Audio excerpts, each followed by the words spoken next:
A very good morning to all. I am Garima Sariyal, your EVS teacher, and today we are going to study our chapter Land and People of Northern India. So students, you all must know that our country India is the 7th largest country in the world, and our country India has a lot of physical features. Physical features like mountains, plains, deserts, rivers, hills, etc.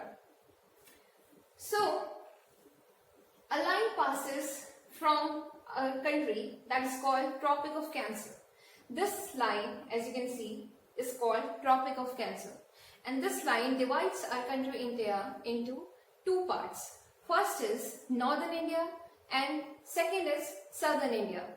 So, the upper part from this line is called Northern India and the lower part from this line is called Southern India. So,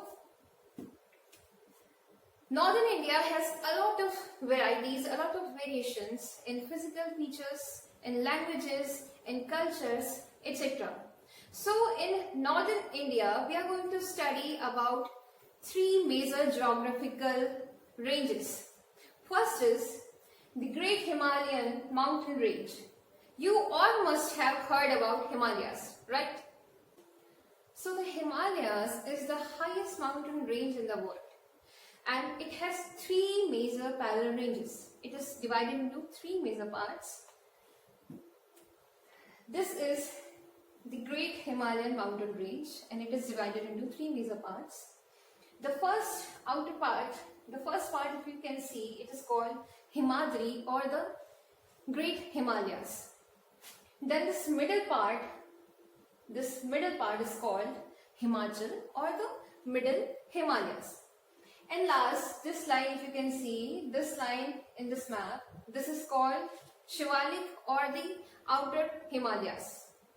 So, this part which we are calling Himadri or the Greater Himalayas is very cold because this part always remains covered with snow throughout the year. So this part is very cold, and that is why very few people live in this area. And very few plants also grows in this part because of the snow, because this part is covered with snow throughout the year. So next parallel range is Himachal, which is here in the middle of it. Himachal, or we also call it the Middle Himalayas.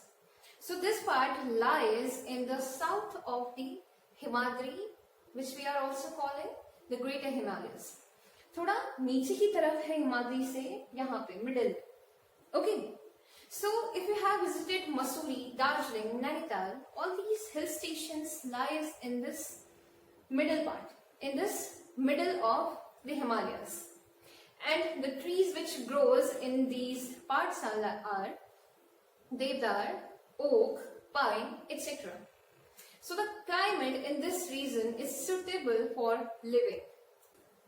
So the third parallel range of Himalayas is this. The last lines you can see, this is the third parallel range of the Himalayas. We call it Shivalik or the Outer Himalayas. So this part lies to the south of Himachal, or we can also say this is the lowest range of the Himalayas. This is the lowest range of Himalayas.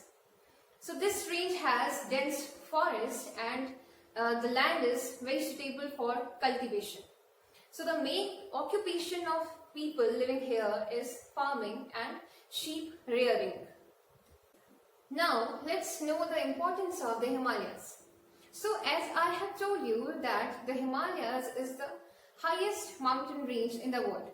So these Himalayas protect the northern border of our country from enemies because these are very high and enemies cannot cross them easily.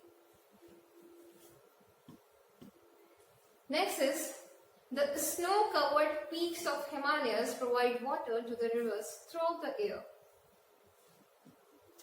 Next is the dense forest. So the forest provides us fruits, wood, medicines and other many useful things. So the other benefits of Himalayas is that it causes rainfall in India. It prevents rain-bearing clouds going further to the north and cause rainfall in our country. Other benefit is that the hill stations.